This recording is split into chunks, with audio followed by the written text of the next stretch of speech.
एक बार की बात है, धुंध भरी पहाड़ियों के बीच बसे एक रंगीन गांव में दादी लीला नाम की एक दयालु बूढ़ी औरत रहती थी।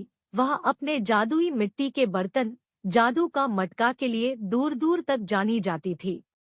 हर शाम गांव के बच्चे मटका के चमत्कारों की कहानियां सुनने के लिए दादी लीला की आरामदायक कुटिया के आसपास इकट्ठा होते थे। चमकती आंखों से वह इसकी रहस्यमय शक्तियों और इसके कारण होने वाले अद्भुत कारनामों की कहानियां सुनाती थी। एक दिन जिज्ञासु नन्ही माया एक तितली का पीछा करते हुए दादी लीला की कुटिया पर पहुंच गई। जादू का मटका की कहानियों से प्रभावित होकर माया ने दादी लीला से इसे उसे दिखाने के लिए विनती की। दादी लीला गर्मजोशी से मुस्कुराई और सहमत हुई, लेकिन केवल तभी जब माया ने अपने रहस्यों को सुरक्षित रखने का वादा किया। माया ने उत्सुकता से सिर हिलाया, उसकी आंखें उत्साह से चमक रही थी।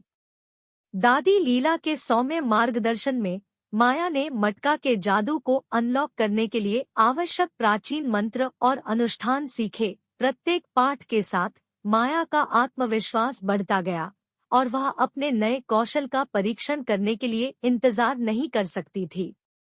आखिरकार माया के लिए मटका की शक्तियों को सक्रिय करने में अपना हाथ आजमाने का दिन आ गया।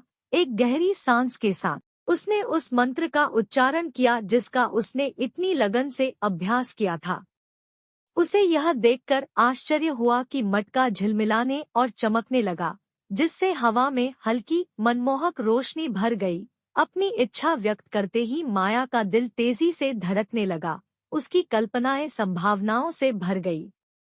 जैसे ही उसने अपनी आंखें खोली, माया ने खुद को एक जादुई बगीचे में खड़ा पाया, जो रंग बिरंगे फूलों और उड़ती तितलियों से घिरा हुआ था। खुशी भरी हंसी के साथ उसे एहसास हुआ कि जादू का मटका के जादू की बदौलत उसकी इच्छा पूरी हो गई है।